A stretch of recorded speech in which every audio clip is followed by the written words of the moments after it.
দলীয় প্রার্থীর সমর্থনে বুধবার ব্যারাকপুরে রোড শো করেছিলেন তৃণমূলের সর্বভারতীয় সাধারণ সম্পাদক অভিষেক বন্দ্যোপাধ্যায়। রোড শো শেষে বক্তব্য রাখতে গিয়ে বিজেপি প্রার্থী অর্জুন সিংকে তিনি নিশানা করেন। অভিষেক বলেন, অর্জুন সিং তৃণমূলে থাকাকালীন খাঁচায় বন্দী ছিল। বিজেপিতে গিয়ে ভোটে জিতে চারিদিকে অশান্তির পরিবেশ সৃষ্টি করেছিল।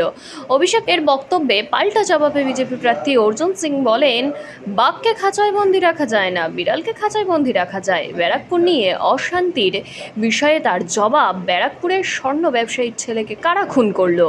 ব্যারাকপুর জুড়ে কেন পুকুর ভরাট কিংবা তোলাবাজি চলছে? একাধিক ডাকাতির ঘটনাও ঘটছে। এসব উনি দেখতে পাচ্ছেন না? তার দাবি, ব্যারাকপুরে লুঠের রাজ কায়েম করে রাখা হয়েছে। তো জবাব দিয়ে দিয়েছি, তো আবার কি জবাব দেবো? খাঁচাবন্দি বাঘকে রাখা যায়, ওদের বিড়ালকে খাঁচাবন্দি রাখা যায়। ব্যারাকপুর শান্ত রেখেছেন, তাহলে পুলিশ কমিশনারের বাড়ির সামনে একজন ব্যাপারী ছেলে 20 বছরের ছেলেকে খুন করলো কারা? আজকে এখানে কতগুলো মানুষকে তোলাবাজি দিতে হচ্ছে, কতগুলো পুকুর ভরাট হচ্ছে, কতগুলো লোককে বাড়িতে ডাকাতি হচ্ছে, কতগুলো লোক খুন হচ্ছে। উনি দেখতে পাচ্ছেন না? ব্যারাকপুর শান্ত করে রেখেছেন, ব্যারাকপুরে লুটের রাজ কায়েম করেছে। উনি নিশ্চয়ই ওখানে পাহারা দিচ্ছিলেন, তাই বলতে পারছেন। ছিল নির্বাচন কমিশনের অধীনে। আমি আপনাদের অনুরোধ করব, আমরা অর্জুন সিংকে দলে নিয়েছিলাম। আপনারা প্রশ্ন করতেই পারেন যে তাহলে আপনারা অর্জুন সিংকে দলে নিলেন কেন? আমরা এটা প্রমাণ করার জন্য দলে নিয়েছিলাম যে অর্জুন সিং এর গায়ে যদি বিজেপির জার্সি আর এমপি পদটা না থাকে, অর্জুন সিং বিড়াল তৃণমূলে ছিল, খাঁচা বন্দী হয়েছিল, ব্যারাকপুরে কোনো জায়গায় কোনো অশান্তি করতে পারেনি।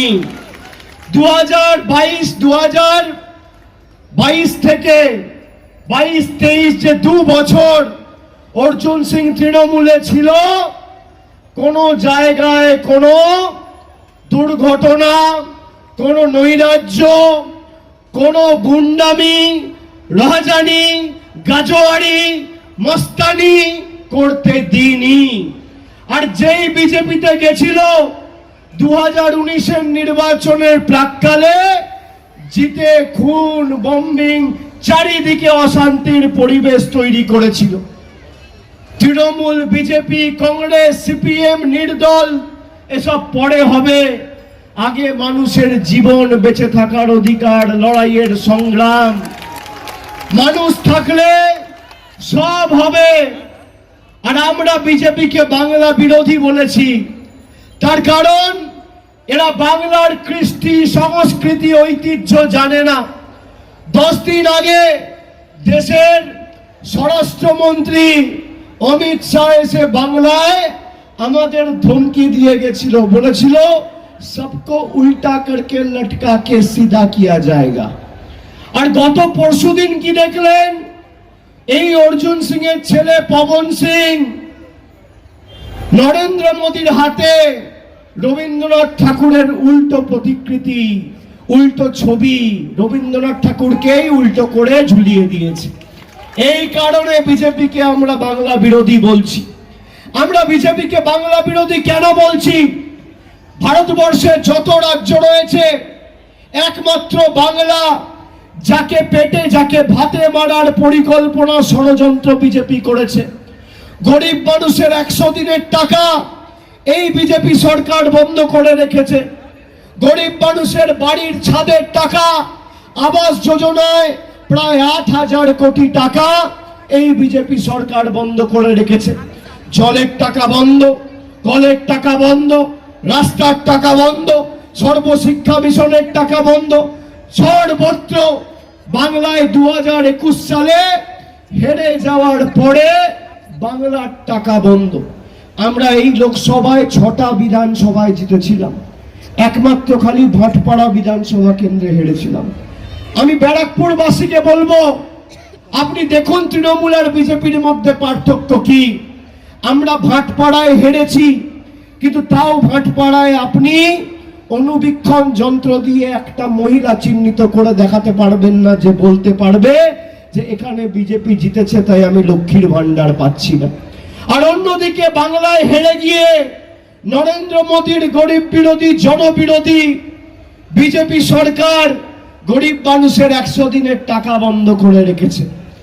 এদেরকে এমন ভাবে আগামী 20 তারিখ জবাব দিতে হবে যে মানুষকে ঠকানোর আগে যাতে 10 বছরের ব্যারাকপুরের জবাবটা মনে রাখে। আমি আপনাদের বলবো 10 বছর আগে দেশের প্রধানমন্ত্রী নরেন্দ্র মোদী হওয়ার আগে দেশের পরিস্থিতি কি ছিল আর আজকে দেশের পরিস্থিতি কি নিজের চোখে দেখে বিচার করুন।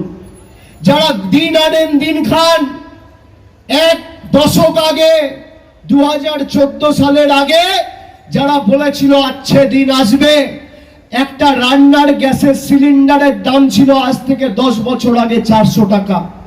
আজকে মোদিজির শাসনকালে সেই রান্নার গ্যাসের একটা সিলিন্ডারের দাম 1000 টাকা।